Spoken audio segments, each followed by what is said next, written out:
Bonjour à tous et bienvenue dans le studio Argus. Aujourd'hui, on voulait vous partager les derniers résultats de notre test d'autonomie hivernale avec la nouvelle Renault 5 e-Tech qui m'a d'ailleurs coûté ma voix.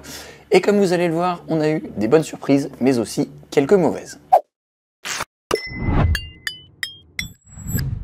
Alors si vous suivez l'actu de cette R5 et notamment notre chaîne YouTube, vous avez sans doute déjà visionné notre premier test d'autonomie effectué selon le protocole habituel, c'est-à-dire dans des conditions météo favorables, je les rappelle, pas moins de 10 degrés, pas plus de 30 degrés et moins de 20 km/h de vent. Ça nous permet de comparer les autonomies réelles des voitures électriques le plus équitablement possible.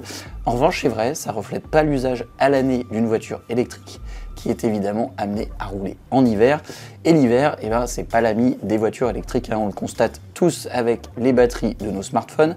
L'autonomie chute avec le froid et c'est précisément cette chute qu'on a voulu mesurer par une journée bien fraîche du mois de janvier avec une R5 dite autonomie confort dotée de sa batterie de 52 kWh. On a donc démarré ce test sur notre parcours routier de 141 km qui comprend des routes secondaires limitées à 80, des voies rapides bornées à 110 et quelques traversées de villages fluides. Ça reflète l'usage du quotidien et sur ce parcours effectué par 0 degré, on a consommé 21 kWh au 100, c'est 5 kWh de plus que lors du premier test effectué par 18 degrés dans l'air. Et ça fait chuter l'autonomie maximale de 328 à 247 km. Ça correspond à une perte d'autonomie de 25% entre l'été et l'hiver, et ça peut même être encore pire si vous multipliez les petits trajets qui sirotent beaucoup d'énergie pour réchauffer l'habitacle à chaque démarrage. Lors de notre essai, en effectuant des sauts de puce de moins de 10 minutes, on est monté au-delà de 30 kWh au 100 km, dont plus de 20 sont alloués au système de chauffage. Bon, ça s'explique simplement, en fait c'est exactement comme à la maison, on consomme beaucoup plus d'énergie pour réchauffer une pièce de 0 à 20 degrés que pour maintenir ces 20 degrés constants une fois qu'ils sont atteints.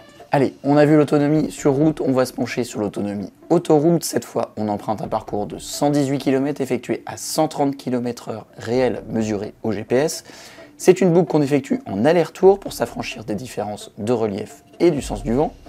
Ici, on a consommé 29,1 kWh au 100, c'est 5,7 kWh de plus que lors du premier test estival, et ça fait chuter l'autonomie maximale de 223 à 179 km. Là, ça correspond à une perte de 20% d'autonomie. Pour ne rien arranger, rappelons que sur autoroute, il est rare d'utiliser plus de 70% de la charge de la batterie. Et oui, en conditions réelles, on s'arrête rarement sous les 10% de jauge à une station, on garde toujours une petite marge. C'est aussi rare de recharger au-delà de 80% puisque au-delà la puissance de charge décline. Et donc si on n'utilise que 70% de la batterie, il faudra alors s'arrêter tous les 125 km. Alors c'est vraiment peu et c'est une donnée à bien intégrer avant de vouloir traverser la France en plein hiver en voiture électrique. Pour finir, on a voulu voir l'incidence du froid sur les temps de charge rapide en testant deux situations. La première en activant le système de préconditionnement de la batterie. C'est un système qui réchauffe l'accumulateur pour optimiser le temps de charge sur borne rapide. Le deuxième, sans activer ce préconditionnement pour jauger justement son efficacité. Alors, quand on ne l'active pas, c'est-à-dire qu'on ne renseigne pas la borne dans la navigation intégrée Google Maps, la charge démarre timidement, en effet, avec une puissance de 58 kW seulement entre 15 et 20% de jauge. C'est pourtant là où, en théorie, la batterie encaisse le plus de puissance et notre pic de puissance n'arrive que plus tard, vers 40%, et il plafonne à 88 kW, alors que la R5 encaisse sur le papier 100 kW maximum.